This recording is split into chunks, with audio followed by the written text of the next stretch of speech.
Commitment 2024 tonight, two candidates are running for superintendent of public instruction in the upcoming Republican primary. Michelle Morrow is challenging incumbent Catherine Truitt to head North Carolina's public schools. Bill O'Neill joins us now with the story.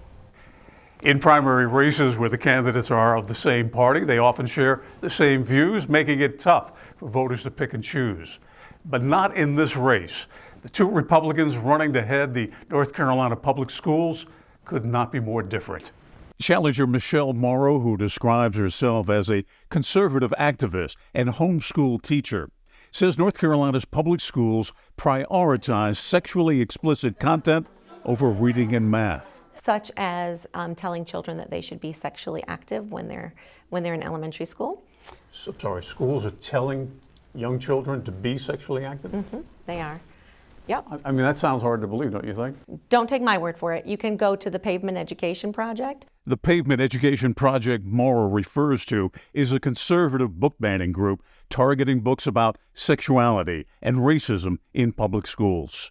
To suggest that there is sexually explicit content in the curriculum of North Carolina is an outright lie. Incumbent Catherine Truitt, a former teacher and education advisor to then Governor Pat McCrory, says there's no way sexually explicit content can be taught in public schools. The law forbids there to be that content.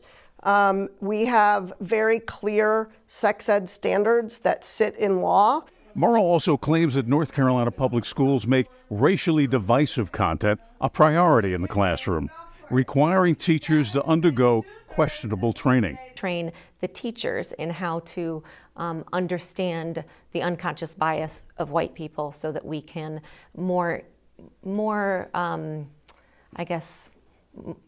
helpfully educate those that are minorities that don't look like us. Is that happening? So I would say that it is present in some schools in some different forms. I think where my opponent doesn't understand how things work is that the state superintendent and the Department of Public Instruction and the State Board of Education do not have any regulatory authority over the curriculum that gets chosen in a school, let alone the ability to discipline a teacher. We asked a local educator to provide questions for the superintendent candidates. Are you satisfied with the most recent budget for the schools in North Carolina? No. I think that if I get into office, the first thing I'm going to do is we're going to do an audit of everything and where the money is going, because the money does not seem to be filtering down into the classroom and into teacher salaries. As far as teacher pay goes, one thing I think it's important for people to understand is that right now, as we're sitting here, it costs $60 million to raise teacher pay 1%. When we raise teacher pay, teachers aren't feeling the raises that they're getting, but it's incredibly expensive to raise teacher pay. But is it any different from any other state? We're down near the bottom of the barrel on teacher pay. It is, because not all states pay for retirement and health care. This race is another example of why the primaries are so important. If you miss it, your candidate to head the public schools may not make it to November.